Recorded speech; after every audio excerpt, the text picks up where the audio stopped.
आज हम लोग डिस्कस करेंगे class 12 physics chapter number 1 electric charges and fields का NCERT exercise question number 1.4। Question read करते हैं। पहले फर्स्ट पार्ट में बोल रहा है हमसे explain the meaning of statement electric charge of a body is quantize. तो क्वांटाइजेशन ऑफ चार्ज जो है वो हमें बताना है ए पार्ट में।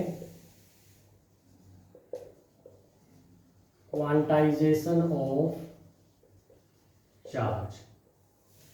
तो सबसे पहले हम लोग स्टेटमेंट रीड करते हैं। Whatever charge we want to develop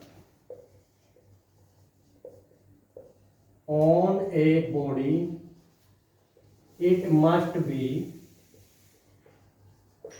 integral multiple of plus minus ई।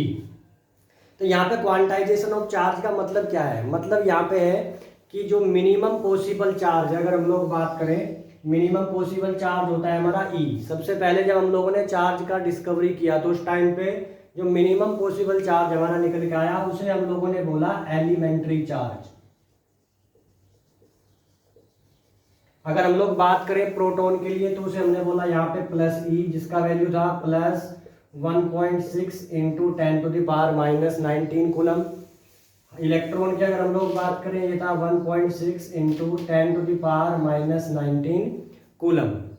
यानी कि जो हम लोग लेन देन करेंगे चार्ज का, जो हम लोग चार्ज एक बॉडी से दूसरी बॉडी में ट्रांसफर करेंगे वो हमारा क्या होना चाहिए? वो इस वैल्यू का मल्टीपल होना चाहिए। अगर हम लोग जनरल लैंग्वेज में बात करें, सपोज करिए हम लोग मार्केट में जा रहे हैं, कोई हम लोग सामान लेने जा रहे हैं, तो वहाँ पे सपोज करो हम लोग इलेक्ट्रीशियन की दुकान में गए, हमें फ़ैन खरीदने हैं वहाँ से, तो हम लोग क्या कहेंगे कि हमें या तो एक फ़ैन दे दीजिए या दो दे दीजिए। तो वहाँ पे हम लोग ये तो नहीं कह रहे हैं कि हमें 1.5 फ़ैन दे दो, आधा फ़ैन हम लोगों को दे दीजिए। इसका मतलब क्या है?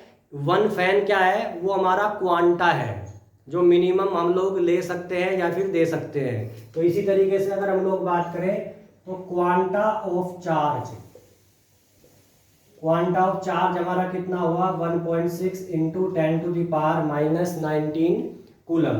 सपोज करिए हमारे पास ये एक बॉडी है और इसमें से हम लोग एक इलेक्ट्रॉन जो है बाहर निकाल ले रहे हैं, तो इस पर कितना चार्ज बचेगा? अंदर हमारा +1e। इलेक्ट्रॉन हमारा बाहर गया तो अंदर हमारा प्लस चार्ज बचेगा। सेम बॉडी है हमारे पास, इसमें से अगर हम लोग 2 इलेक्ट्रॉन बाहर निकाल ले रहे हैं तो यहाँ पे हमारा चार्ज बचेगा +2e। सिमिलरली अगर यही सपोज करो हमारे पास बॉडी है और इसे मैं एक इलेक्ट्रॉन प्रोवाइड कर रहा हूँ तो इसके ऊपर चार्ज आएगा -1e। और अगर इसी बॉडी को मैं यहाँ से 2 इलेक्ट्रॉन जो है प्रोवाइड कर दे रहा हूँ तो इस पर चार्ज आ जाएगा -2e। कहने का मतलब क्या है? अगर जनरलाइज लैंग्वेज में लिखे तो क्या लिख सकते हैं? चार्ज इक्वल टू यहाँ पे प्लस है ne, 1 और 2 की जगह हमने क्या लिख लिया? n। अगर हम लोग नेगेटिव वाले की बात करें तो इसे लिख सकते हैं Q इक्वल टू -ne। तो स्टेटमेंट कैसे लिखेंगे हम लोग क्वांटाइजेशन ऑफ चार्ज का? Q equal to +ne। ये हमारे पास जो है क्वांटाइजेशन ऑफ चार्ज का स्टेटमेंट होगा।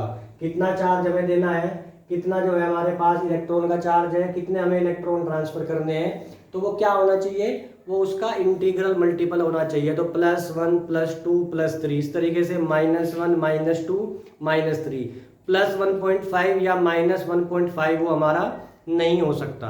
तो ये तो हुआ हमारा पहले पार्ट का answer, quantization of charge. Second part देखते हैं इसका। How can one ignore quantization of electric charge when dealing with macroscopic या फिर लार्ज स्केल चार्जेस। तो यहाँ पे ये बात कर रहे हैं अगर हम लोग लार्ज स्केल पे बात करें तो उस केस में हम लोग क्वांटाइजेशन को जो है नहीं लेते हैं। ऐसा क्यों करते हैं? तो ये देखते हैं सेकंड पार्ट इसका। तो इसे समझने के लिए सबसे पहले मैं आप लोगों को एक एग्जांपल देना चाह रहा हूँ। सपोज करिए यहाँ पे हमारे पास एक बॉडी है और इस बॉडी पे मुझे चाहिए कि 1 कूलम चार्ज मैं इसके ऊपर दूं, तो कितने इलेक्ट्रॉन मुझे इस पे ट्रांसफर करने पड़ेंगे? ये सभी बच्चों को क्लियर है। चार्ज कैसे डेवलप होता है? ट्रांसफर ऑफ इलेक्ट्रॉन से।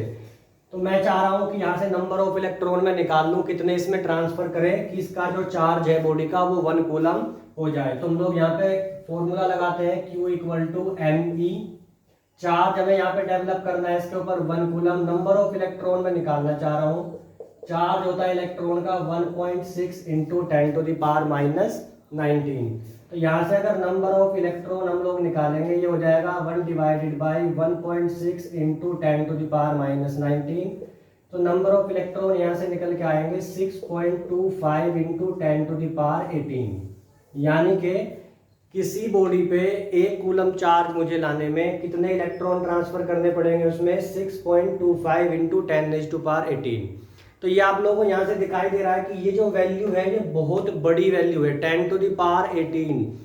तो इसके केस में हम लोग क्या कर सकते हैं, हम लोग इसके केस में जो है इस कॉन्सेप्ट को सिग्निफाई नहीं करेंगे। क्यों नहीं करेंगे, देखो नंबर ऑफ इलेक्ट्रॉन को हम लोग क्या लिख सकते हैं, इसे हम लोग 625 इंटू 10⁻16 भी तो हम लोग यहाँ से मेंशन कर सकते हैं। तो क्वांटाइजेशन जो ऑफ चार्ज है वो हमारा इनसिग्निफिकेंट होता है मैक्रोस्कोपिक लेवल पे। तो यहाँ पे लिख लेंगे quantisation of charge have no significance in case of macroscopic, या फिर हम लोग बोल सकते हैं इसे लार्ज स्केल चार्जिंग। तो ये वो हमारा इसका आंसर क्वेश्चन नंबर 1.4 का। होपफुली आप लोगों को आंसर क्लियर हुआ होगा। नेक्स्ट वीडियो में हम लोग मिलेंगे क्वेश्चन नंबर 1.5 के साथ। Thank you.